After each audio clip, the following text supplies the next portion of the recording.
আবার নষ্ট করছেন, রাইট কিনা? আপনি কি আমার কাছে বুঝে যায়?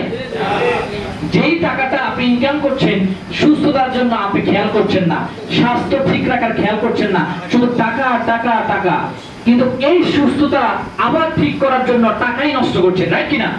দেখেন আজকে অসংখ্য ব্যক্তি যারা মুরব্বী হয়ে গেছে তাদের আজকে অসংখ্য অসুস্থতা, ডায়াবেটিস, গ্যাস্ট্রিক, প্রেশার, সুগার, মুরব্বী না আমাদের মতো ইয়াং ব্যক্তিদের কিন্তু আজকে অনেক ধরনের প্রবলেম হচ্ছে, অনেক ধরনের কিন্তু আমাদের অসুস্থতা দেখা দিচ্ছে, রাইট কিনা? আসলে আল্লাহ তাআলার অশেষ নিয়ামতে আমরা কিন্তু সবাই ভালো আছি, কিন্তু আজকে এই সময়টা হাসপাতালে অনেকে কিন্তু কষ্টের মধ্যে আছে, রাইট কিনা? তো আমাদেরকে সুস্থতার পাশাপাশি আমাদেরকে ইনকামও করতে হবে, রাইট কিনা? আজকে ডিএক্সএল আপনাকে সুস্থতার জন্য দাওয়াত দিচ্ছে, ডিএক্সএল আপনাকে ইনকাম করার দাওয়াত দিচ্ছে। প্রথম হচ্ছে সুস্থতা, তারপর হচ্ছে ইনকাম। সো ডিএক্সএল রাইট নাকি আনরাইট? অবশ্যই রাইট, কারণ সে প্রথমত সুস্থতার কথা বলছে, এরপর আপনাকে কি বলছে? ইনকামের কথা বলছে।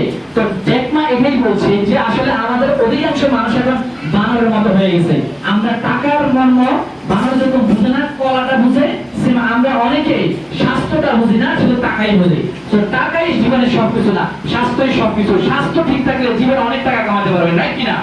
আবার এই টাকাটা শেষ পর্যন্ত আপনি ভোগ করতে পারবেন, রাইট কিনা? তো সবার আগে হেলথটাকে প্রায়োরিটি দিতে হবে আমাদের। তো দেখেন ডিএক্সএল এর ভিশন, ডিএক্সএল এর ভিশন কি হচ্ছে? ডিএক্সএল এর ভিশন কি বলছে? স্বাস্থ্য, অর্থ, সুখ। একটা মানুষের জীবনে চাওয়া পাওয়া কি থাকতে পারে? এই তিনটা জিনিসের বাইরে কি আর কি থাকতে পারে? এক হচ্ছে কি স্বাস্থ্য, তার স্বাস্থ্য ঠিক থাকলে সেই সব কিছু করতে পারবে, খেতে পারবে, এনজয় করতে পারবে, টাকা কামাতে পারবে, রাইট কিনা? তারপর হচ্ছে কি অর্থ, আপনার স্বাস্থ্য ঠিক আছে, গুড মর্নিং, গুড মর্নিং, আমরা একসাথে বলি গুড মর্নিং, গুড মর্নিং, আবার একসাথে গুড মর্নিং, গুড মর্নিং। এখন কি গুড মর্নিং না, আমরা এখন একসাথে বলবো গুড মর্নিং ডিএক্সএল, এরপরে ব্যাখ্যাটা বলবো একসাথে, সবাই বলবো good morning DXL, good morning DXL. সবাই আমরা বলছি না, আমরা অনেকেই বলছি না। আসলে আপনি যে এখানে আছেন আপনার বডি